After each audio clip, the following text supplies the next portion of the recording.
جس بندے کی یہ تھائی آپس میں مل گئی، یہ جو ٹیسٹیز ہیں نا، جس بندے کے یہ ٹیسٹیز آپس میں مل گئے، میرے محترم بھائیوں، اس کو مردانہ کمزوری ہونی ہے، اس کو کیا ہونی ہے؟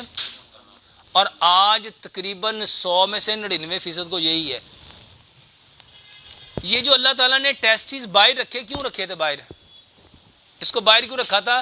تاکہ یہ ٹھنڈے رہیں، یہ باڈی کے ٹیمپریچر کے مطابق نہ ہو۔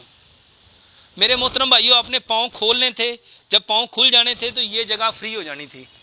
میرے محترم بھائیوں، جتنے لوگ پاؤں زیادہ کھولیں گے، ویسا ذرا کھڑے ہوئیے گا، اس سائڈ پہ منہ کیجیے گا، پاؤں اپنی چھاتی کے مطابق کھولو۔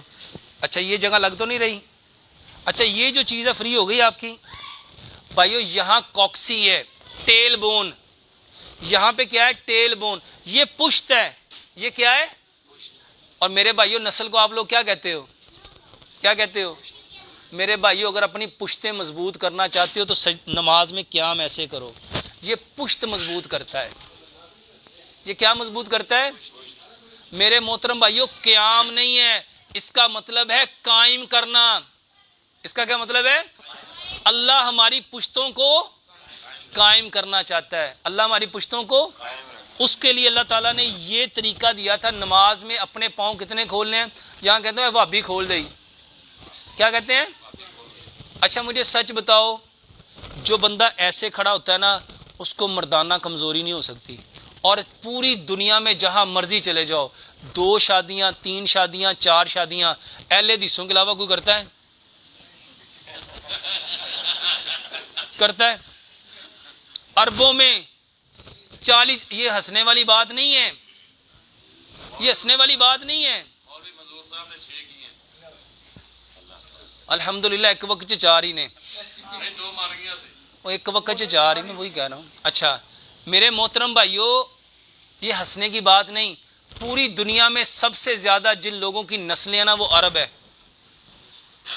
کسی کے 40 بچے، کسی کے 35 بچے، کسی کے 25 بچے۔ اچھا وہ کھڑے کیسے ہوتے ہیں؟ ایسے کر کے۔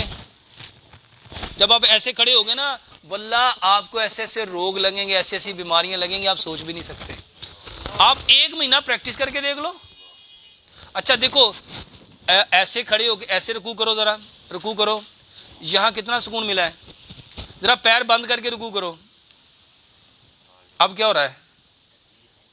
اونچی بولو نا، ادھر منہ کر کے دس کیا ہوا ہے؟ میرے محترم بھائیو، جو ایسا رکوع کرے گا نا اس کو تکلیف ہوگی، اور جو ایسے کھول کے کرے گا اس کو سکون ملے گا۔ اور ہماری بدقسمتی یہ ہے کہ ہمیں کسی نے نماز یہ نہیں بتایا کہ ایسے کیوں پڑھنی تھی۔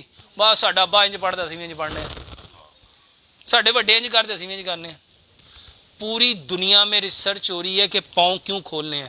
واللہ جتنے پاؤں کھولتے جاؤ گے، یہ نہیں کہ ایسے کھول لو۔ دیکھو یہ اپنے جسم کے مطابق پاؤں کھولو، یہ دیکھو، اب میں نے یہ تھوڑا سا آگے ہو، یہ میرا پاؤں اور اس کا کندھا پتہ کب ملنا ہے؟ جب ہماری چھاتی کے مطابق کھولیں گے۔ بھائی جان پاؤں تھوڑا سا ذرا زیادہ کھولو، یہ جیسے ہی زیادہ کرے گا تو یہ کیا ہو گیا؟ سمجھ آ رہا ہے؟ اچھا اب واپس آؤ اپنی جگہ پہ۔ یہ واپس آیا، میں نے نا صرف 1 انچ پاؤں ادھر سے زیادہ کھول دیا۔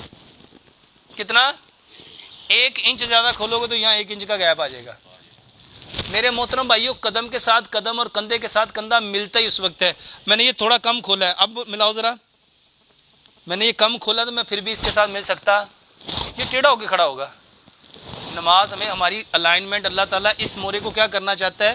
یہ جو اسپائنل کارڈ ہے اللہ اس کو سیدھا کرنا چاہتا ہے، اور یہ اللہ تعالیٰ نے نماز میں رکھا ہے۔ اور میرے محترم بھائیوں، جتنے لوگوں کو، بیٹھ جائیں، جتنے لوگوں کو 3 بیماریاں، یہ ایک بھائی نے بھی پوچھا الرجی ہو جاتی ہے۔ کس نے پوچھا تھا الرجی؟ Dust allergy. صرف لمبا سجدہ کرو۔ یہ ڈاکٹر عبد القدیر خان تھے نا، ہمارے سائنٹسٹ، انہوں نے میرے آرٹیکل کے اوپر یہ طریقہ، ان کو بھی یہ بیماری تھی، ان کو بھی نا چھینکیاں آتی تھی، الرجی تھی۔ ان کو کسی نے بتایا کہ آپ نا سجدہ لمبا کریں، وہ بتاتے ہیں میں نے 16-17 دن سجدہ لمبا کیا اور میری وہ چھینکیں ٹھیک ہو گئی۔ میرے محترم بھائیوں، انہوں نے پورا ایک آرٹیکل لکھا، صرف سجدہ لمبا کرو۔ جتنے لوگوں کو آپ نے سنا ناک کی ہڈی ٹیڑھی ہو گئی، ہوتی ہے ناک کی ہڈی ٹیڑھی ہو گئی، چھینکیں آتی ہیں، ناک بند ہو جاتا ہے، صرف سجدہ لمبا کرو۔ صرف سجدہ لمبا کرو. واللہ اس کتاب میں نے یہ بتایا کہ لمبا سجدہ کرنے سے کیا کیا فائدے ہوتے ہیں. اور کوئی بھائی کا سوال؟ یہ دیکھو جلد پہ سیاہ نشان